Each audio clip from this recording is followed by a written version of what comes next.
Hi friends, welcome back to my channel. ఒక కొండను చూస్తే మనకి సాధారణంగా ఏమనిపిస్తుంది, కానీ ఈ కొండ లోపలికి వెళ్తే ఒక కంప్లీట్ రాక్ కట్ ఆర్కిటెక్చర్ మనకి సర్ప్రైజ్ ఇస్తుంది. ఇదే మన విజయవాడ దగ్గర ఉన్న ఉండవల్లి కేవ్స్.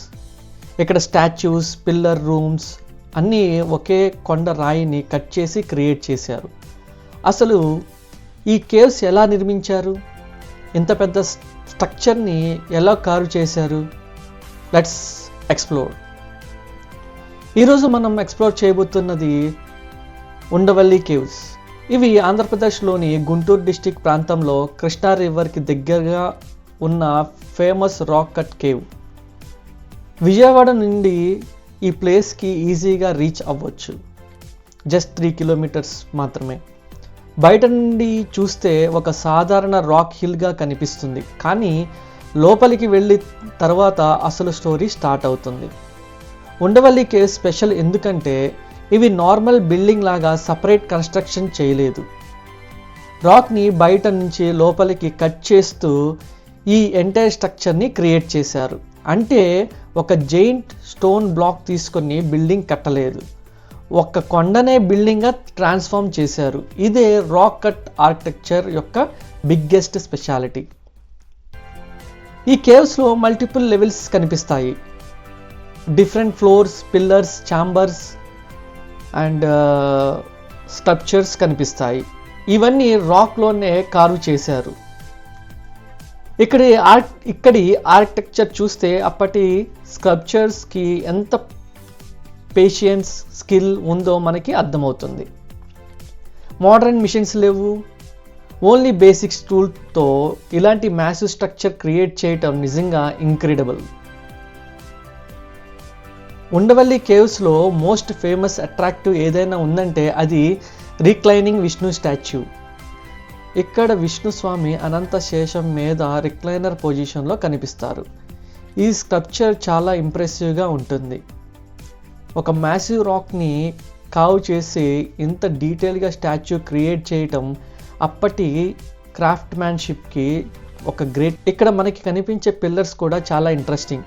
ప్రతి పిల్లర్లో డిజైన్, ప్రొపోర్షన్స్, కార్వింగ్ స్టైల్ చాలా యూనిక్గా ఉంటుంది.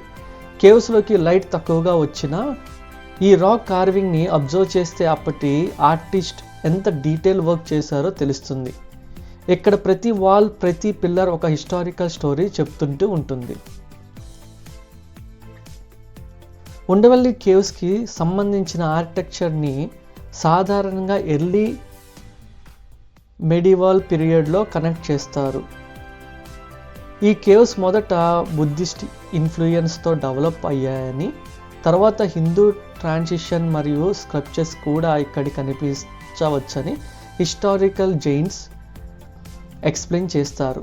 అందుకే ఉండవల్లి కేవ్స్ని ఒక సింగిల్ పీరియడ్ మొమెంటంగా కాకుండా different religious and culture influence కనిపించే హిస్టారికల్ సైట్గా చూడవచ్చు.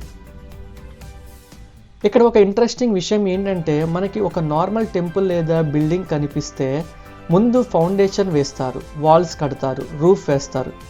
కానీ ఇక్కడ ప్రాసెస్ ఆల్మోస్ట్ రివర్స్. ఎగ్జిస్టింగ్ రాక్ని రిమూవ్ చేసి స్పేస్ క్రియేట్ చేస్తారు. అంటే కన్స్ట్రక్షన్ కంటే ఎక్కువ ఇది ఒక స్కల్ప్చింగ్ ప్రాసెస్ లాంటిది.